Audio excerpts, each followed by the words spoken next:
தமிழக வெற்றி கழகம் சார்பில் கடந்த 4 ஆண்டுகளில் தமிழகத்தில் காவல்துறை விசாரணையின் போது உயிரிழந்தவர்களுக்காக கண்டித்து, அதே போன்று உயிரிழந்தவர்களுக்காக அந்த குடும்பத்தினருக்கு நீதி கேட்டும் தமிழக வெற்றி கழகம் சார்பில் சென்னை சிவானந்தா சாலையில் இருக்கக்கூடிய இந்த பகுதியில் தமிழக வெற்றி கழகம் சார்பில் ஆர்ப்பாட்டமானது இன்று நடைபெற இருக்கின்றது. அந்த வகையில் தமிழகம் முழுவதும் ஒரு மாவட்ட செயலாளர்கள் 100 நிர்வாகிகள் மூலம் அழைத்து வரப்பட்டு இங்கே தமிழக வெற்றி கழகம் சார்பில் நடத்தப்படக்கூடிய இந்த ஆர்ப்பாட்டத்தில் கலந்து கொள்ளுமாறு ஏற்கனவே கட்சியினுடைய தலைமையிலிருந்து அவர்களுக்கு அறிவுறுத்தப்பட்டிருக்கின்றது.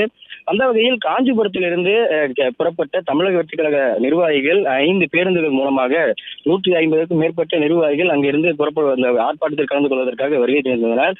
அந்த வகையில் அவர்கள் புறப்படக்கூடிய அந்த தருவாயில் அங்கு இருக்கக்கூடிய காவல்துறையினர் அவர்களை அங்கேயே தடுத்து நிறுத்தி சென்னையை நோக்கி செல்லக்கூடிய எந்த வாகனமாக இருந்தாலும் மேலிடத்திலிருந்து நிறுத்தி வைக்குமாறு உத்தரவு வந்திருக்கிறது என்றும், அதே போன்று சென்னையில் ஆர்ப்பாட்டத்தில் கலந்து கொள்வதற்கு அந்த இடம் அதிக ஆட்கள் ஏற்கனவே நிரப்பிவிட்டதால் அங்கு வாகனங்கள் ஏதும் செல்லக்கூடாது என்று அந்த வாகனங்களை தடுத்து நிறுத்தியதாக தமிழக வெற்றி கழக நிர்வாகிகள் தெரிவிக்கின்றனர்.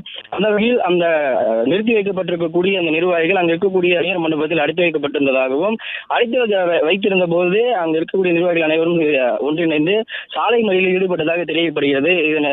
இதனடுத்து அங்கு இருக்கக்கூடிய நிர்வாகிகள் பேச்சுவார்த்தையின் மூலமாக பேசிய பிறகு அங்கு இருக்கக்கூடிய நிர்வாகிகள் தற்போது அனுப்பி வைக்கப்பட்டிருக்கின்றனர். ஆர்ப்பாட்டத்து 10 மணிக்கு ஆரம்பிக்கப்படும் என்று தெரிவிக்கப்பட்டிருந்த நிலையில் அவர்களை தாமதமாக தற்போது அனுப்பி வைக்கப்பட்டிருக்கிறதால் அவர்கள் எப்படி ஆர்ப்பாட்டத்தில் கலந்து கொள்வார்கள் என்று தெரிவிக்கப்படுகிறது. அதே போன்று திருவள்ளூர், காஞ்சிபுரம் உள்ளிட்ட பல்வேறு மாவட்டங்களில் தமிழக வெற்றி கழகம் இந்த ஆர்ப்பாட்டத்தில் கலந்து கொள்ளக்கூடிய தொண்டர்கள் வாகனங்களில் இருந்து புறப்படும் பொழுது காவல்துறையினர் இந்த வாகனங்களை தடுத்து நிறுத்தியும், அதே போன்று முறையான அனுமதியை வாங்கி இது போன்ற கூட்டத்தை கூட்டி இங்கிருந்து மாவட்டத்திலிருந்து கிளம்புகிறீர்களா என்று பல்வேறு விதமான கேள்விகளை எழுப்பியும் அவர்களை தடுத்து நிறுத்தியும் மண்டபங்கள் மூலமாக அழைத்தும் தாமதமாக தங்களை அனுப்பி வைப்பதாக தமிழக வெற்றி கழக நிர்வாகிகள் புகார் தெரிவிக்கின்றனர். பிளே ஸ்டோர் மற்றும் ஆப் ஸ்டோரில் இருந்து பாலிமர் செயலியை QR கோடு மூலம் பதிவிறக்கம் செய்யுங்கள்.